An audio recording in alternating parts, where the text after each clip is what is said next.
Alrighty, folks. So let's go ahead and just jump right into Genesis 44. So where we left off last time is the brothers had come back to Egypt. This time, they had Benjamin in tow with them. They were reunited with Simeon, and Joseph decided to welcome them into his house at a banquet with a big table, and food was being heaped on Benjamin's plate, but the older brothers were not jealous. And so it's very convenient. For me, it's a turn the page and the next chapter begins. But we see that this is not just a benign meal, but Joseph has been scheming again. And so this is where his schemes finally gain traction. And we have kind of the big twist and turn of Joseph's scheme has come to light. He plants both money in the men's bag and a silver cup in Benjamin's bag. And so when they leave, the steward is sent out to confront the brothers. So let's talk a little bit about this scheme of his finally. So he has wined and dined his brothers, filled their bags with food, and then set them up once again to make it look like they're thieves. But specifically that Benjamin, the youngest, is the thief. So what do you all think of this plan?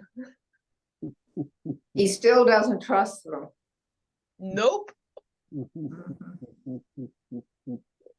And I think that giving Benjamin all the extra food was a test also, I'm assuming. I think Benjamin is so much younger that they've sort of gotten over it, you know? Okay. Yeah, I was wondering whether or not Joseph is sort of planning this as he goes along, or whether he really had a big plan right from the very beginning, and he's just filling in little parts of it. Mm-hmm. Yeah, Well, Mary Ellen? I think he's improvising as he goes, because so much of it depends on the brothers and what they do and what their timeline is. But he's very quick thinking about the next step and how he will set them up again, test them again, and kind of I set up, I'm missing words that I want here, but comparisons to his own experience, and I think he's drawing parallel stories here, but it shows to me how intelligent he is that he can so quickly respond and improvise. So, yeah, that's what I think. Other thoughts?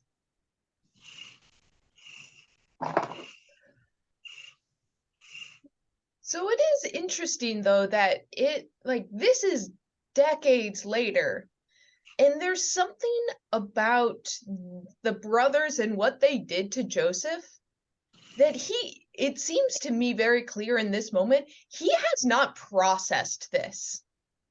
He has not worked through his emotional baggage. He hasn't actually, it's almost like it's been out of sight, out of mind. And so he hasn't had to deal with it.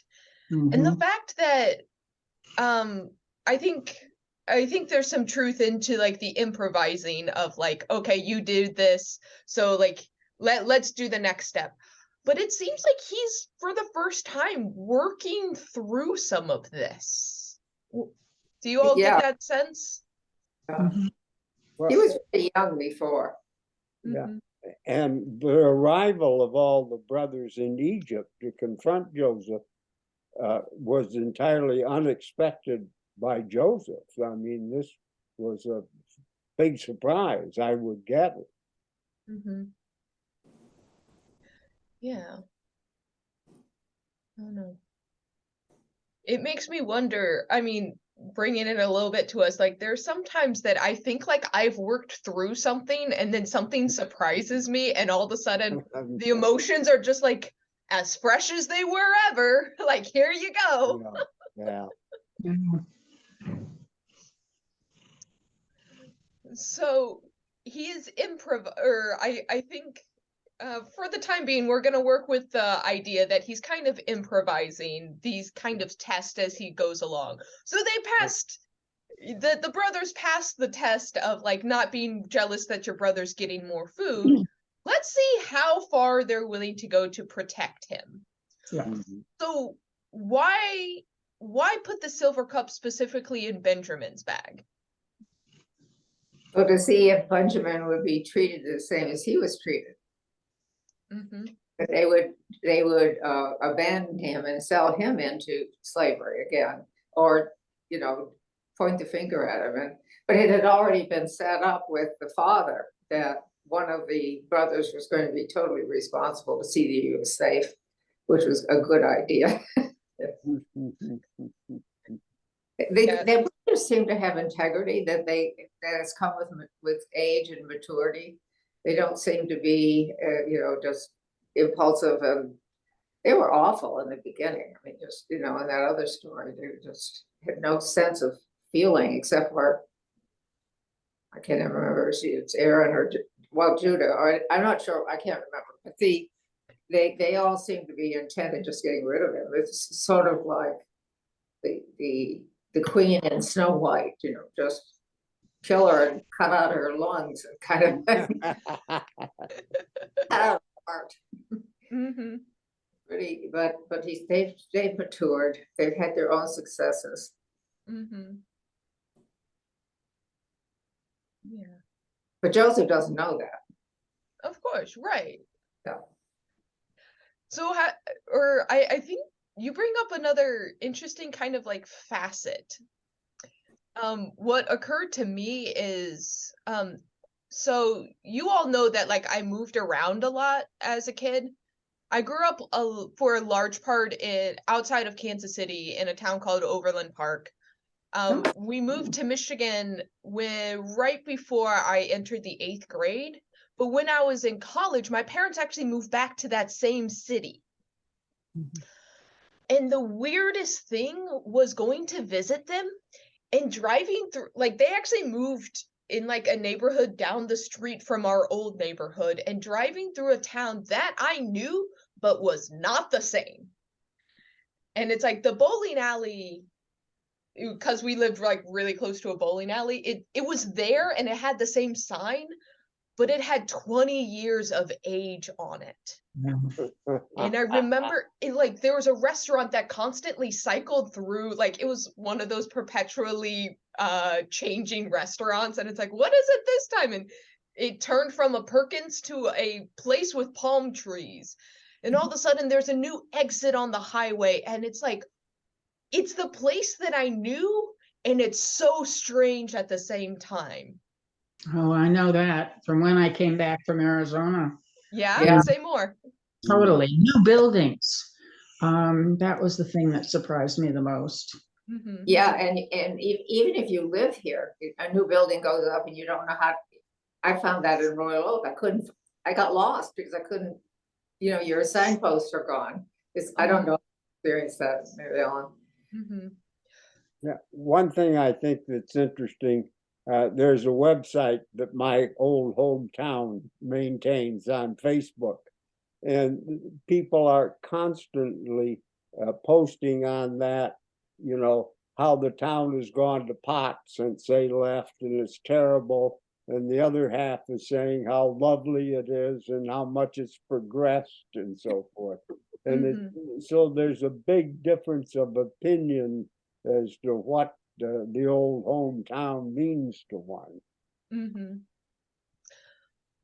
So thinking about that, like it's easy to see it in towns because there's a physical visual change. Sue, I like what you said of like your visual cues and like landmarkers, when those disappear and all of a sudden you're like, wait, where am I? This happens with people too. That it's interesting when you have a gap in the relationship, both people have evolved. They're not the same person as 20 years ago, and yet some of the signposts of how to interact with people can change. And if you're like, it's interesting thinking about it, like if you have a crystallized version of who someone is in your head, you almost deny the growth that can happen. Mm. Mhm. So it's almost like Joseph here is interacting with his brothers, but he's not interacting with his brothers as they are. He's almost like testing out, are you still the people I remember? Mm. Yep. Good point. Yep. That was exactly the way I saw it too. Yeah.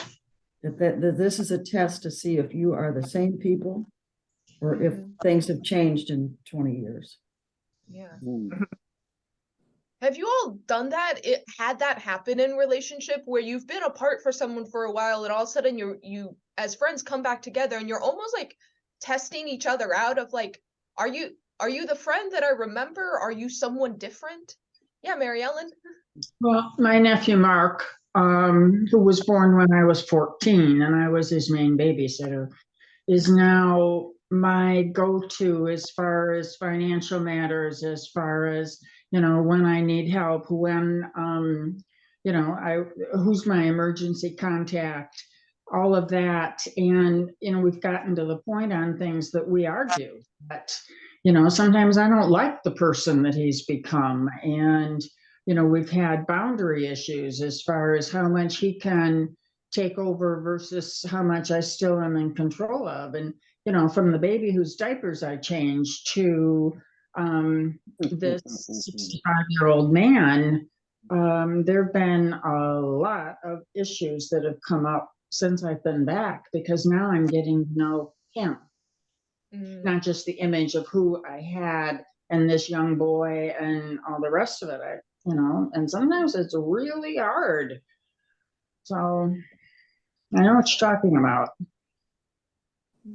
I've had kind of an interesting experience. A friend from high school, we used to congregate at her house on Saturday because her mother baked bread.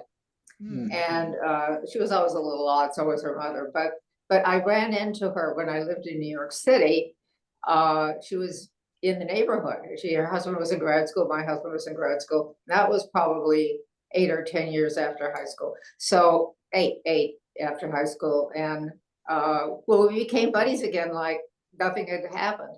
So, but my husband didn't like her husband, and I didn't either much. So we didn't keep in touch. So then about 6 or 7 years ago, my sister and I were on a trip to Spain, and there she was again. All right then. Just from where we left off.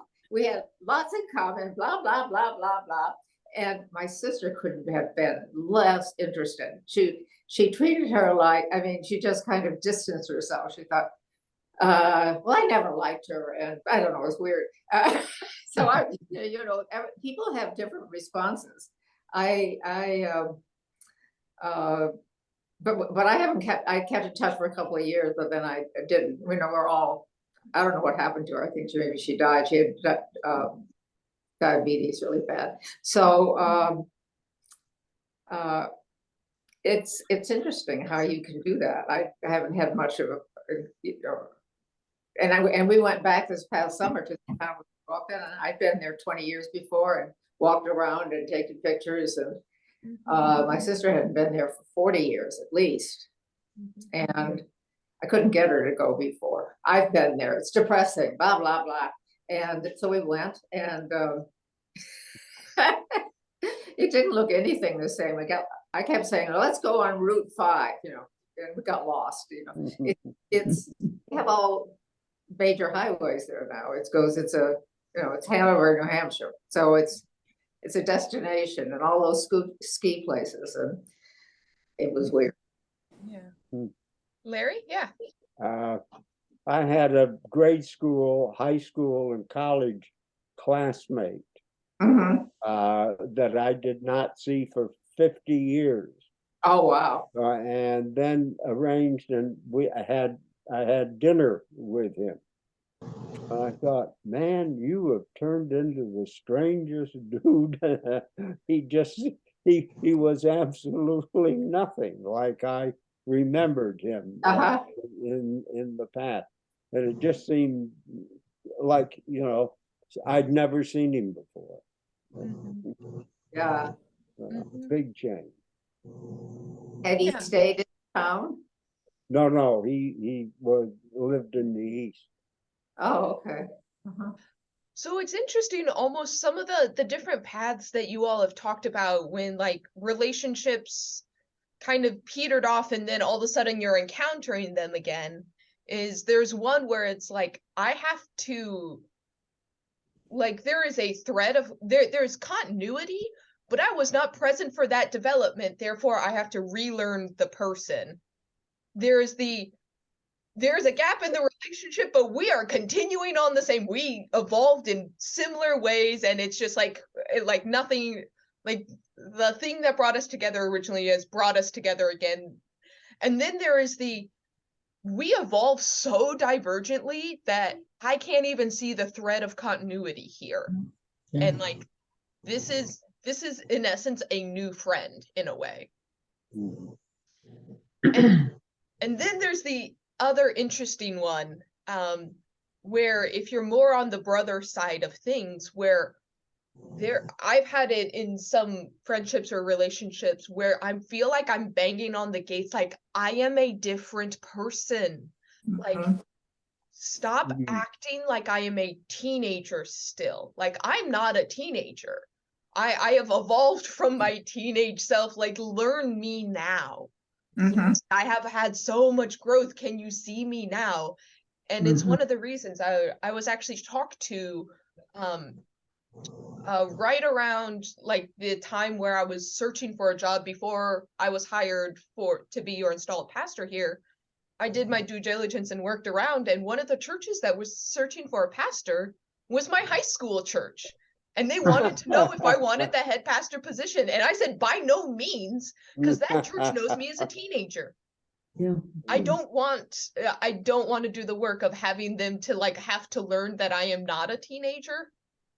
Yeah. Yeah, Mary Ellen. I had that when I was getting my when I transferred teaching to Birmingham. I had an opportunity to work for the principal of my childhood, and he was a beloved man. And the HR person was shocked when I turned it down. Everybody wants to work for this man. Why are you turning it down? And I said, because he was my elementary school principal and I have grown up. I want to be, the adult, not the memories of the child.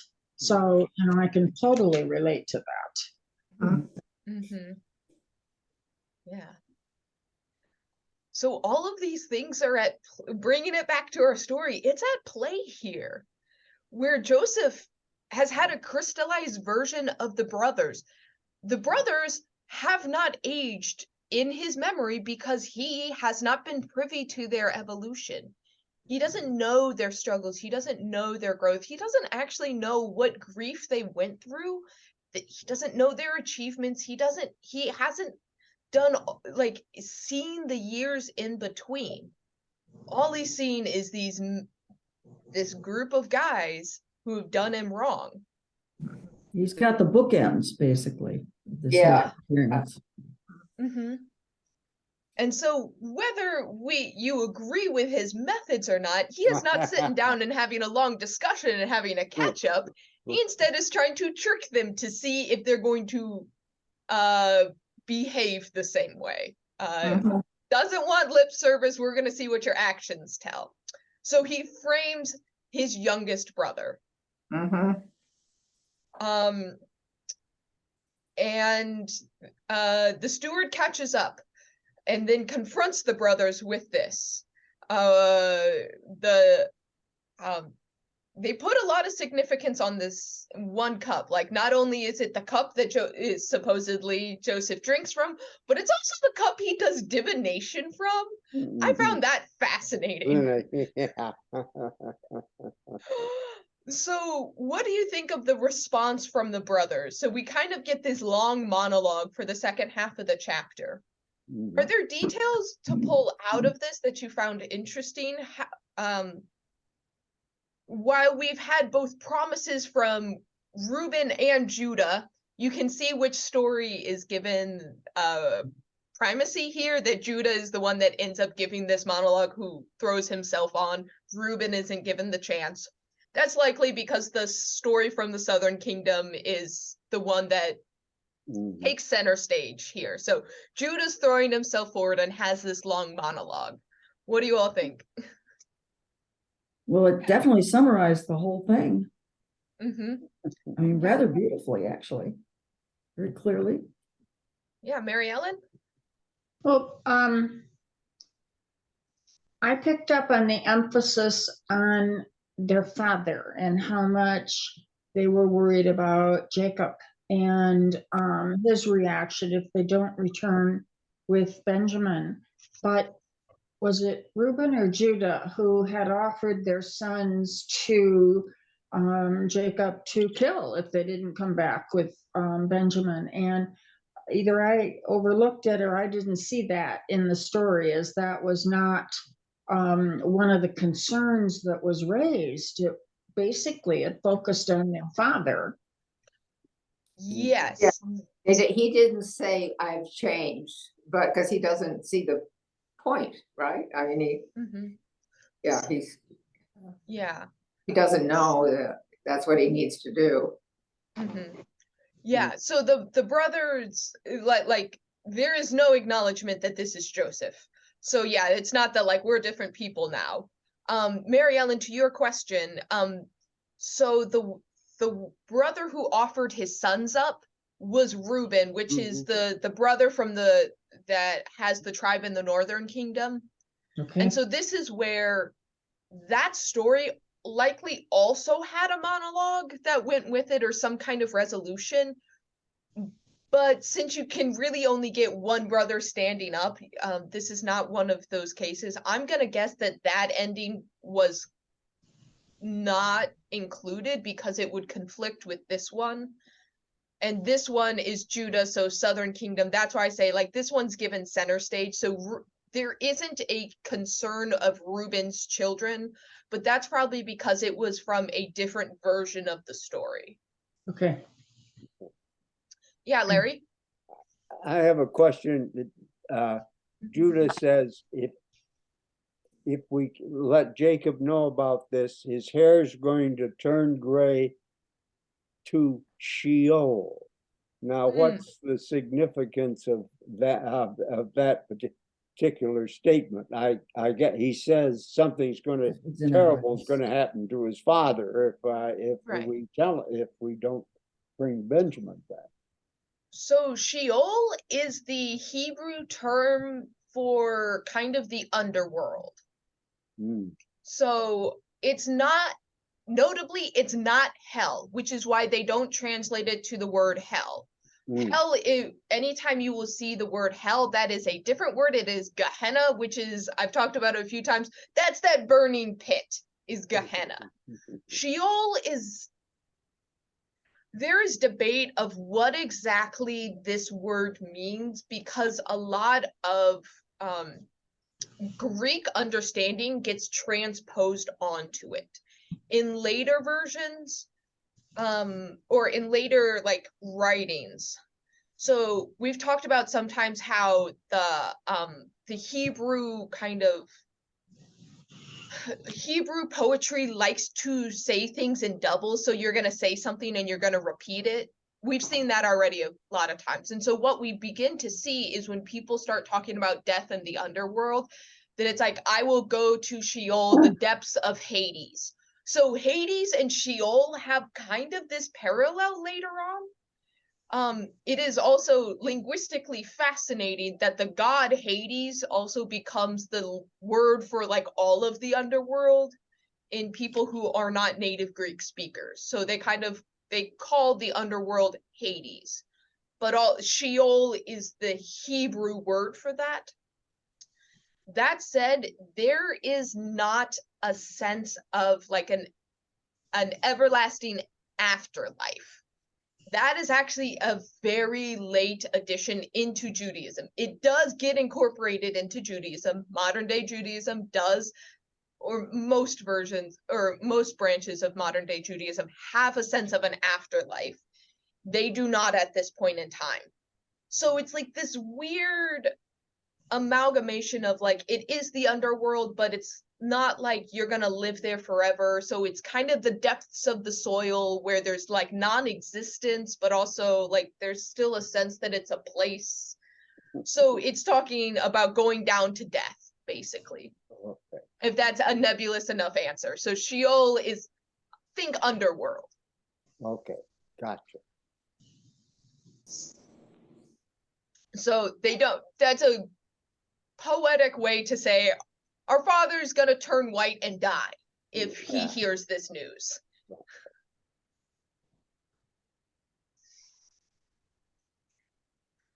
Which also, interestingly, kind of implies that this is an old man who has not yet gone gray, which would be impressive. I think it's just an expression that they're using. He's Yeah, it's sort Yeah, of a likely.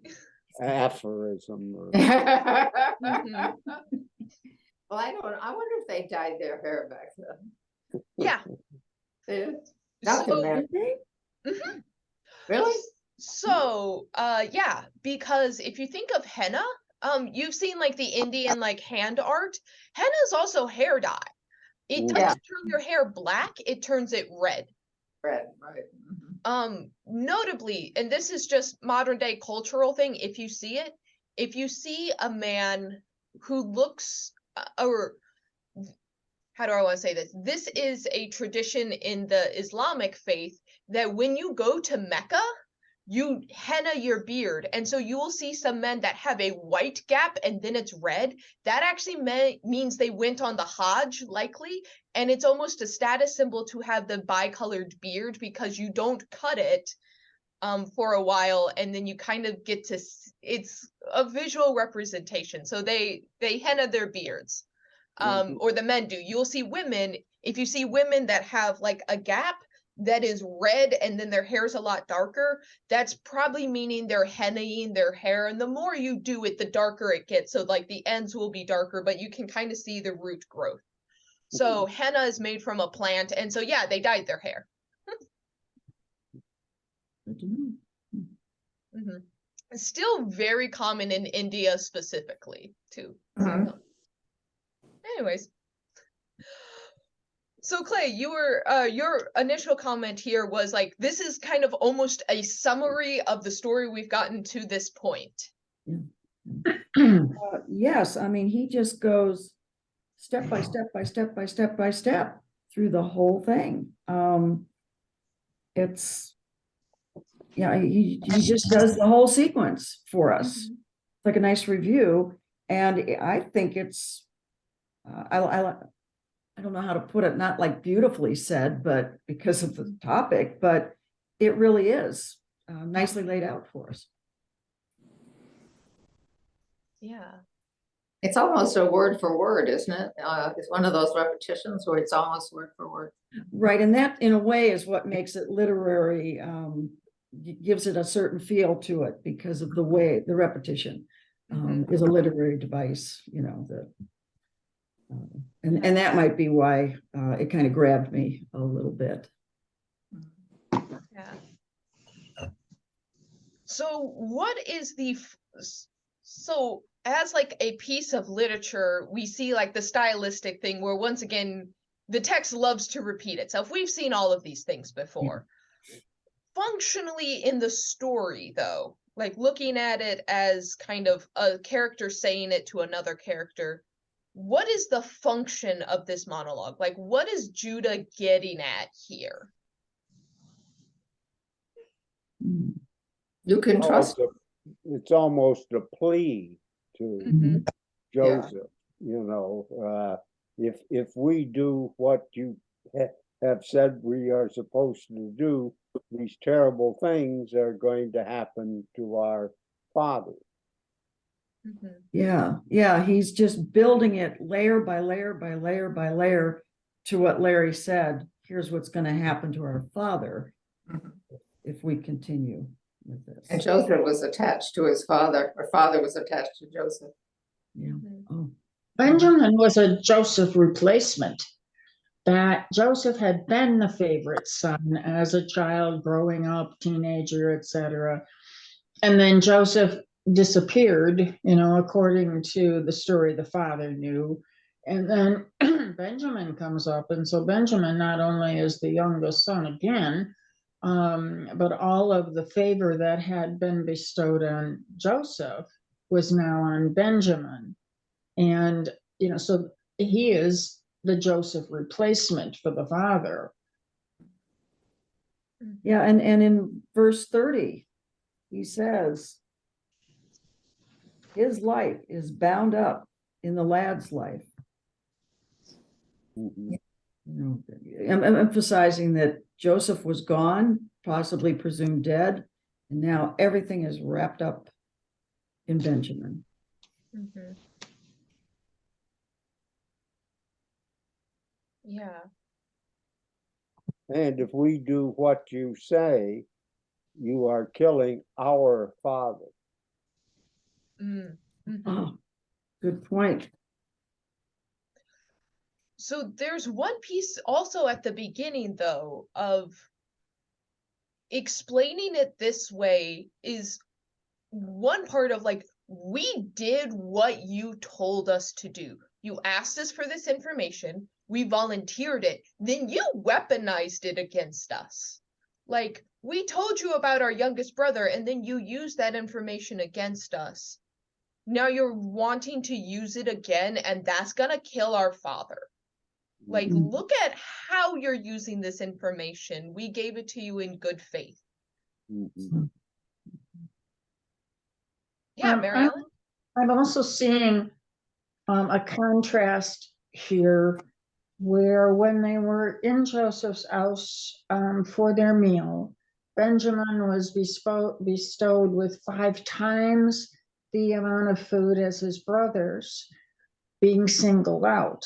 And now the reverse is happening. He's being singled out again from his brothers, but in a very negative way, that he would remain and lose the whole family affiliation that he was so accustomed to, and would literally be in the same position Joseph was when Joseph was put into Egypt as a slave. He knew nothing of the lifestyle, nothing of what would be required of him, and he had to grow up really fast. But Benjamin would be in the same position, being separated from his family, being the favored son, and all of a sudden thrust into slavery, as Joseph had been. Mm-hmm. Yeah, that he very much engineered a situation. Like, here's where we definitely see that Joseph has like worked the situation that is a mirror of his own. Now, granted, we as the viewer know, or the reader know, Benjamin is in no harm's way. If the brothers were to abandon him, in a way, I feel like Joseph still wins, because then he has his younger brother. He would probably tell his younger brother, hey, guess who? And he's not going to be a slave. He's in no danger of that. And then Joseph gets to protect him. So it's one of those, if his brothers turn coat and run, he is protecting his brother. If his brothers do not turn coat and run and stand up like they are doing, all of a sudden Benjamin is still safe, because they're showing that they're willing to protect him. So Benjamin is in no harm. We know that. And it's kind of ingenious that Joseph has arranged this so he wins either way. Yeah. And he's shown that his brothers have changed. Mm-hmm. They threw him in the pit, but they're not going to throw Benjamin in the pit. Right. So so exactly, here's the true development where we see how the brothers have evolved. So what is their main concern when they throw Joseph into the pit? What is like front in their mind? What are they most concerned with?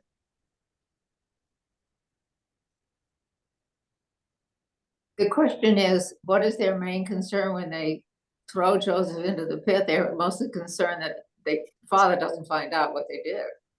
Mm-hmm. And they just want to get rid of him. Yeah. So there is a concern of the father, but only because of punishment. They don't want to be punished. Right. They But what are don't their know that they did it because they don't want to be punished. And they want to get rid of Joseph because they're sick of his always being the favorite. Yep. And the best goodies and the assignment, whatever, being praised. Mm-hmm. So they're thinking about themselves. Yes. They aren't thinking about Joseph, and they're only thinking about their father in regards to punishment. Yes. Notably, they're not thinking about the effects of their actions on their father himself. No. So how is that contrasted to what their primary concerns are in this moment? Well, they're worried that their father will be devastated and die. Mhm. They have empathy. They've grown up. Yeah. They look at their father. Mm-hmm. Mm-hmm. Yeah. And they're not jealous and competitive because they've established themselves. Mm-hmm. And they want to preserve their youngest brother as well. Mm-hmm. Right.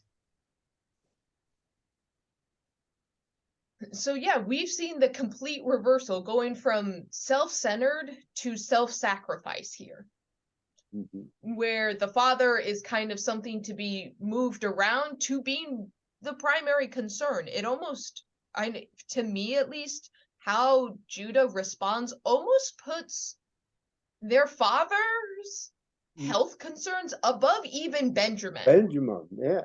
Like, they're concerned about Benjamin, but it's like they're concerned about Benjamin because of their dad. Like, they're being protective specifically of their father. Mm-hmm. Mm-hmm. So, other observations as it goes to like this long monologue summary here. How do we see Joseph himself pop up in how they tell the story? Because there's a few allusions to Joseph himself. I'm looking, for me, where am I looking?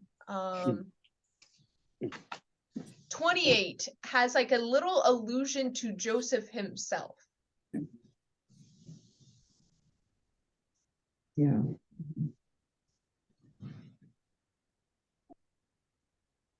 Oh, yeah. That they think, assuming he's been torn to pieces by wild beasts. Mm-hmm. Yeah. So what is still missing in this rendition, though, which is interesting? The jealousy. The jealousy is missing. Mm-hmm. Notably, his brothers still are not owning up to the fact that they sold their brother. They did. Just going to come up with remorse. That we talked last week so much about remorse and regret. There still is no remorse. So, it's like this is past history and we've moved beyond it. We're concerned only about the present day. Yeah. Yeah, Clay? Yeah, in 28, when he says, surely he's been torn to pieces, and I've never seen him since, it's almost matter of fact. They probably don't have a lot of remorse, but they are really worried about their father now and Benjamin. Yeah, because that's just a matter of fact statement about what must have happened to Joseph. What's it? Compartmentalized it almost. Compartment, thank you. Yeah. When you did this, that's when it came to mind. Yeah. I mean, there's a point, though, if you tell a lie enough times, it starts becoming fuzzy of like what version of the story is. And they've been telling their father for decades now he was torn to pieces. Yeah. That like the truth is still there, but it almost seems so second nature in this to say like our brother was torn to pieces, which is a poetic way to talk about being sold into slavery, but they're still not owning up to the fact that they sold him. Yeah. It also probably would not instill goodwill if you're in this situation to own up to that, but Yeah, there's sometimes when you don't want to tell the truth ever. mm-hmm.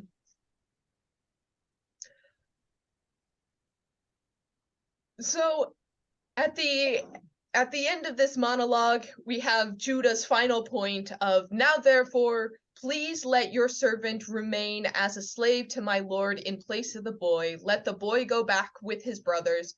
For how can I go back to my father if the boy is not with me? I fear for the suffering that would come upon my father. So the end plea is, take me. I volunteer as tribute, like, don't take the boy, let him go back with the brothers. I will stay here with you. What do you think of Judah's, like, offering? Like, I will go in his place. Is that enough? Is that enough to, I mean, I feel like, once again, this is a cliffhanger of a chapter, of a place to end in the chapter, but hadn't Judah told Joseph, or told his father Jacob, that he would be responsible for taking care of Benjamin? Yeah. Yeah, he's just reiterating the fact here. Yeah. He probably didn't know that this thing would happen, but he's No. sticking to his promise. Yeah. Mm-hmm. Yeah. Well, by making this promise, if it's accepted, he's also saving the life of his sons back with Joseph. So, there's more facets to this. And here we also get the dramatic irony, or this story loves, like, some dramatic irony here. Judah is the one who suggested selling Joseph into slavery. And here he is volunteering himself to be a slave on behalf of his brother. Yeah.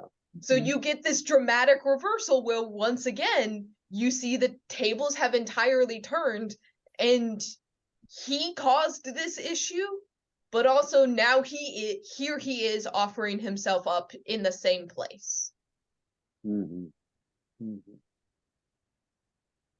So I'm assuming a lot of you know what happens in the next verse. Yes. I read ahead. Were you all able to stop here, or did you just keep reading to see how it went? Just kept reading. Let's read that. I don't do that with any other. This is a story you want to know. It's like a novel.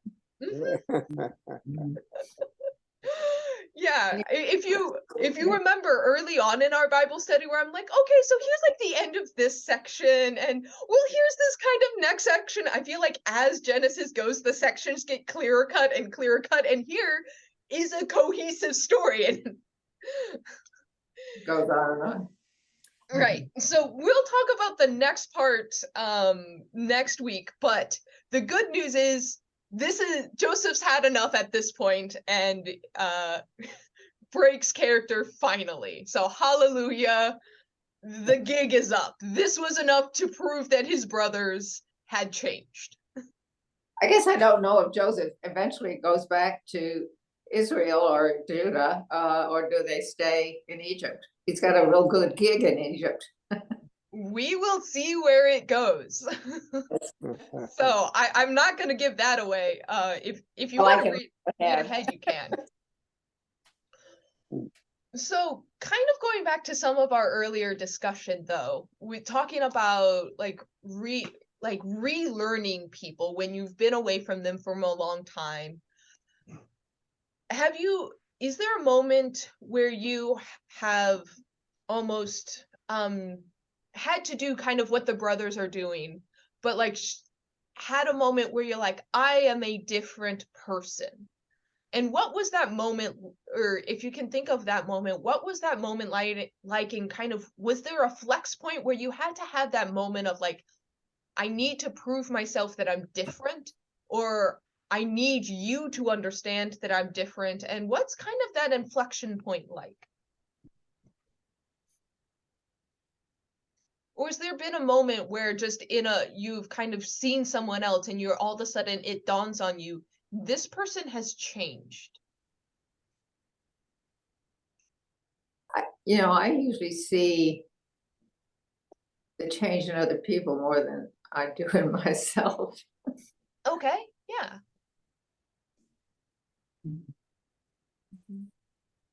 Hmm. So there's an interesting and different question. When like thinking back over our own lives, do you see your story as like a continuous evolution where everything is just like the next step after the other one? Or has there been points where you very much saw things and you're like, I need to change, or I need to make dramatic change? Or I did. yeah, okay. Do you want to talk about Yeah. it? When I retired, and moved into a completely different group of people. I knew no one knew me.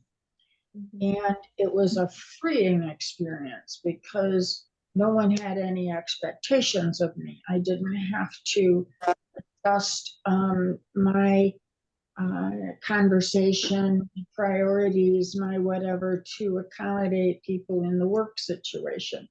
I could truly discover who I was and what I really thought about things and wanted to do. And it was such a freeing experience. And, it enabled me to get really comfortable with myself as I learned who I really was and, showed that person to the world as my world was at that point and find out that it was okay. There was one woman at work who was constantly criticizing, constantly after me. And I didn't have her negativity to deal with anymore, where you try to smooth things out in a workplace when there's someone who really doesn't like you and doesn't appreciate what you're doing. All of that went away. And it was wonderful. It was absolutely a wonderful experience. Yeah. Yeah, thank you for sharing. That's I can even hear the freedom, even how you're talking about it, that like I'm so glad you got that. Yeah, I did. And you Because spend more time with for that like group. years.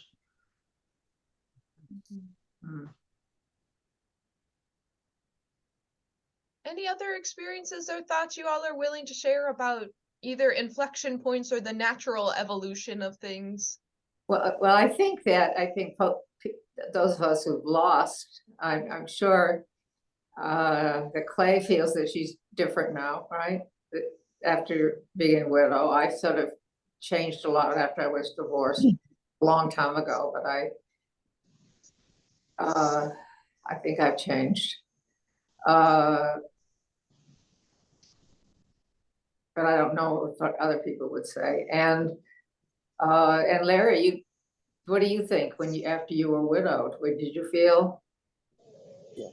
Yeah, I was thinking, looking back over my life, it has had, ups and downs, and downs. Right. Now, the question is, how big is the up and how deep is the down, and how long does it last? And, I never,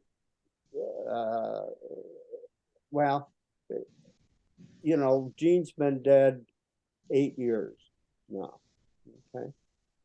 And I thought I adapted to that quite well. If anybody asked me, I'd say, oh, no, I'm not depressed. I dealt with it. I've been able to accommodate and so. Right. Well, then when I met Helen, I suddenly decided, I do feel a little brighter. and more cheerful now than perhaps I had been.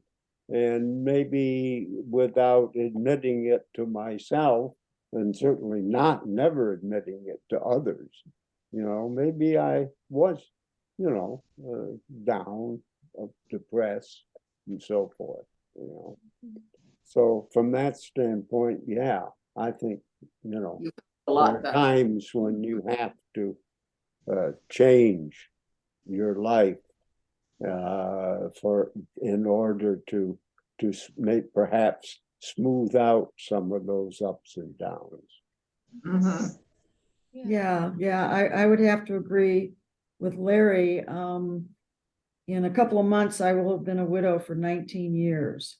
Oh, my. And that's a young age. I was 57. My husband was 58. You're at that point, you're thinking you're going to go into the sunset together. But we had found out 5.5 years earlier that we would not. But we had all that time together, which was pretty good. And then you try to hang on because you had been involved with other couples. And they kind of hang on to you for about a year. Mhm. And then it's just not convenient for them Yes. or for you to be part of their lives. I still went to a breakfast every Saturday morning at a nice breakfast place. I still showed up to that, and as did everyone. But you begin to slowly move away. I had retired from teaching. You're trying to keep up with everyone at a lunch once a month, maybe with the gals. And then that fell apart when somebody didn't like the scheduling, and the gal involved with it said, well, I'm not going to do this anymore. And I went, Mhm. So by then I've got a couple of grandkids who are in Rochester and Royal Oak, and I'm almost an hour away trying to take care of them and drive back and forth. And that's when I realized, so I held on for 6 years at the other house. You have to move. You have to make a change. And I think as Mary Ellen said, I don't know that necessarily my true personality and everything came out, because I certainly brought a lot to the forefront when I was taking care of my husband and we were doing all that stuff for 5.5 years. I was definitely the one. It was good that I was not the sick one and that I was the caretaker. It was kind of a perfect combination. He would have had a lot of difficulty. He was just so emotional. So moving up here, what's the first thing I do is go find a church. Mhm. The first church didn't work. And I was talking to Chris about that the other day. No one even approached me in this church that was very well attended that day. And so I had looked for 8 churches within the area, and I thought, oh, Northminster, 4.5 miles away. Let's go to that one next. And it was just open arms and as though I had come home. And then that very same day, that's when Joanne said to me, I think you'd like PEO. And that was the other thing, was joining this club. So family, grandchildren club, got involved a bit here when I first at the condos. Yeah, you really have to come into your own as a single person, without a spouse and without all those connections that you had before. And we were kind of, at least my husband certainly was, a big fish in a small pond when you become superintendent of the school district. And you're going to the mayor's part of the fireworks, and all these kinds of things are going on. And then suddenly that stuff's just not there anymore, even though you're running into people all over town and everybody is very kind. So yeah, it's very interesting for me to start over, and it was definitely the right place, the right time, the right people. I didn't realize that people who are widowed get kind of dropped after about a year by the couples. I thought that only happened when you were divorced. Yeah, no. Yeah. Except for our very best friends, but they now live 2 hours away instead of 1 hour away. That's my friend Karen, and still very much in touch with them. And my husband's birthday was March 3rd, and Karen sent an email that said, we would have been planning for a dinner tonight to celebrate a birthday, missing him, that kind of thing. So, yeah, there are one or two very good friends you still keep in touch with, but instead, lots of very good friends up here. Yeah.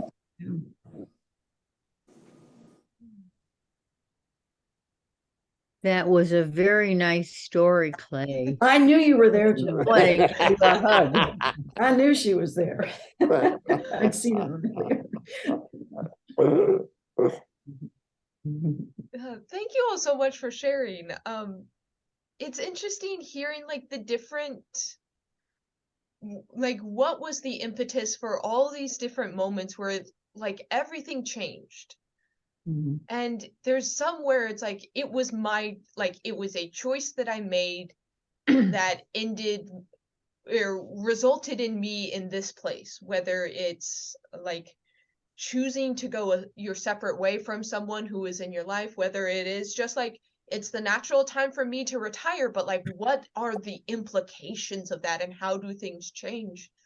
And then there's the moments of change that we don't have control over. I think death is one of those heavy ones where sometimes it is sudden, sometimes you have like the expectation, but even the expectation, sometimes it's hard to imagine what's after that. Mhm. And Larry, I appreciated what you said of like what I heard from your story is almost like it felt like a natural evolution, and then you like something happened and you realized that you weren't where you thought you were necessarily. Yeah. And like all of these things, like not everything is like deciding to throw your brother into a pit and your life changing. It's not always tricking your brothers into like concocting this situation, but we do have these inflection points. And sometimes we know when we're at like, or to use the like Robert Frost poem, like we see the intersection in front of us and we have a choice. And sometimes we only see the choice that we've made when we're looking back and realizing that I have made a lot of choices that have ended me up here. And when we're talking, or a few sermons back when we're talking about repentance, like sometimes we need to walk ourselves back up to the last intersection, maybe a few intersections, and sometimes it's just knowing where you are on the path and kind of acknowledging the choices that were made. But in the end, it's interesting to think about how we deal with some of these bigger life changes and kind of how we become the people we are. Yeah, Mary Ellen? Just Chris responding to what you're saying. As I was making my plans and, I had an RV at that point and, was open about what I was going to do. People kept saying to me, aren't you scared? Aren't you concerned? You're going off by yourself. And I literally got in the motorhome and headed south. And I had, a loose plan of what I was going to do, but I was not fearful at all. I wasn't concerned. It was other people have done this before me. I can do this. No trepidation at all.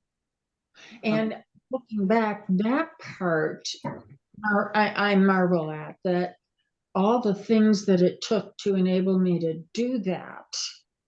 And, the challenges that I faced with repairs and, uncomfortable situations. I never was afraid. I never was concerned or questioning what I was doing. And I was going off by myself and starting a new life. And I look back and I just marvel at this. But that was the first step in finding out who I am.